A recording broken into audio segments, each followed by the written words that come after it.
Leonardo da Vinci believed that the eye was the window to the soul and the most important of all the senses by which we experience the natural world.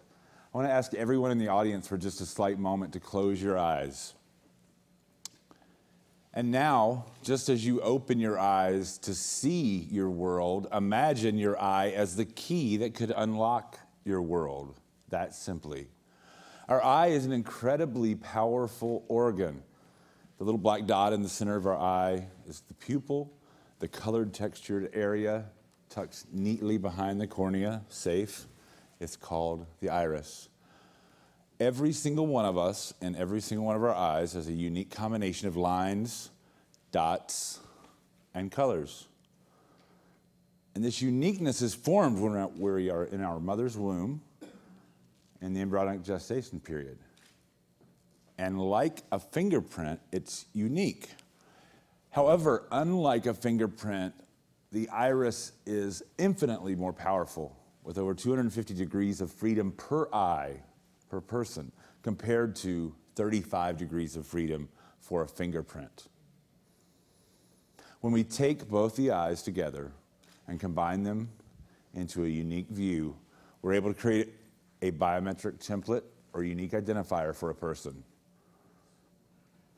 This scary Tom Cruise Minority Report iris scan is simply a high-res photograph, no lasers at all, of your eye.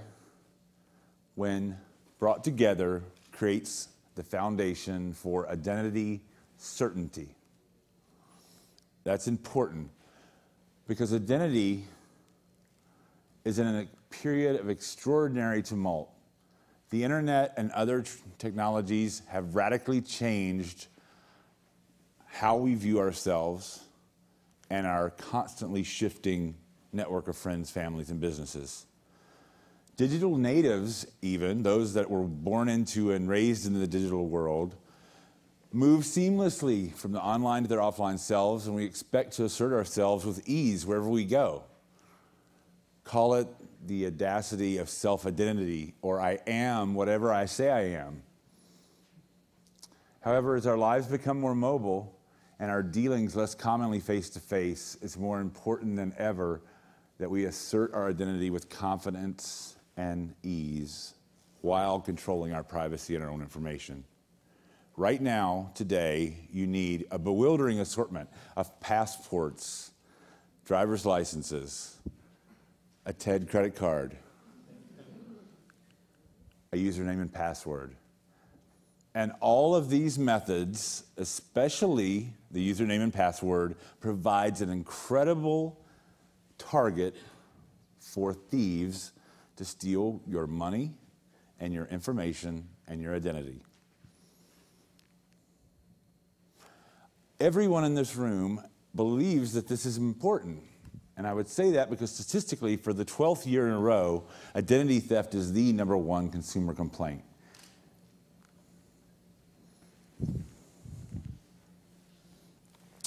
There is no place that this risk is higher than in our payments networks for our credit cards and in our banks, where last year, a whopping $210 billion of fraud hit the market globally, and in turn hit all of our wallets through pass-through charges and fees to cover that.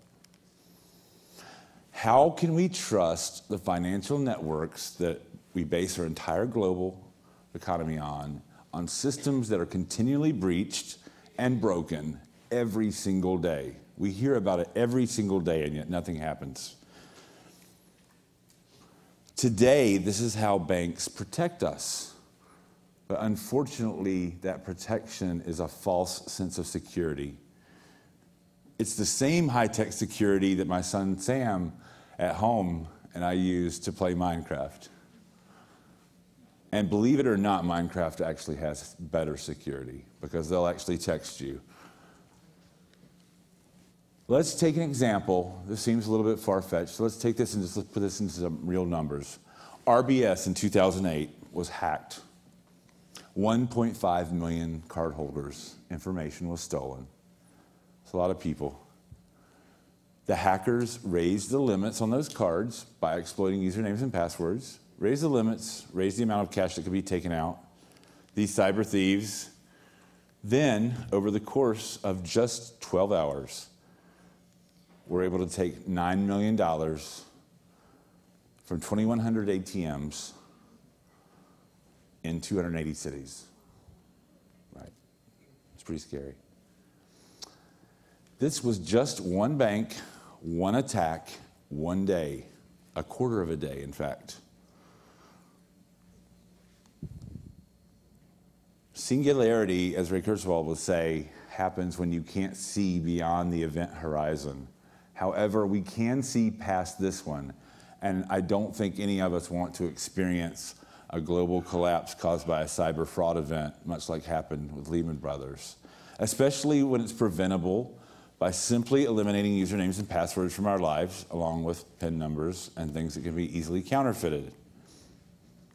For centuries, in fact, since the invention of the concept of identity, the physical identity and digital identity, that is your physical and digital self, the trails that we were listening to earlier, have always been separate concepts.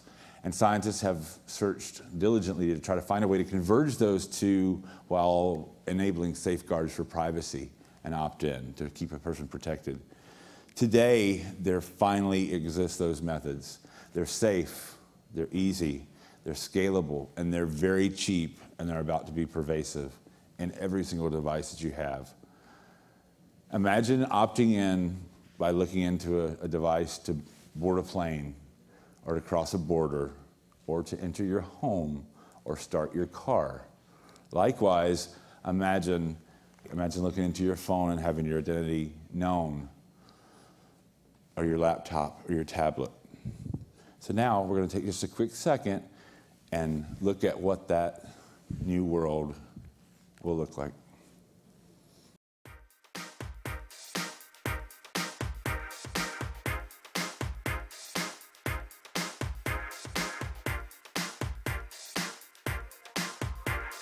Go back 500 years, not much happened in a century.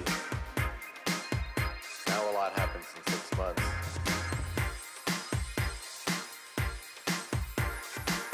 Technology feeds on itself and it gets faster and faster.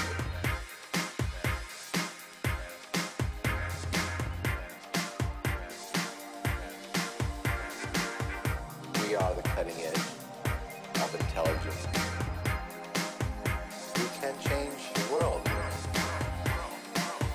transform our human experience, the world we live in.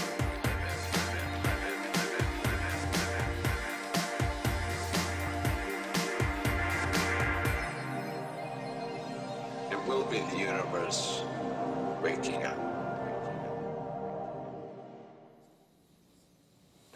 Ever since Alexander Graham Bell invented the telephone, the world has been careening towards a singular moment where our digital and physical identities would converge.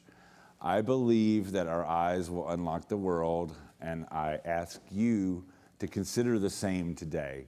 Da Vinci was right.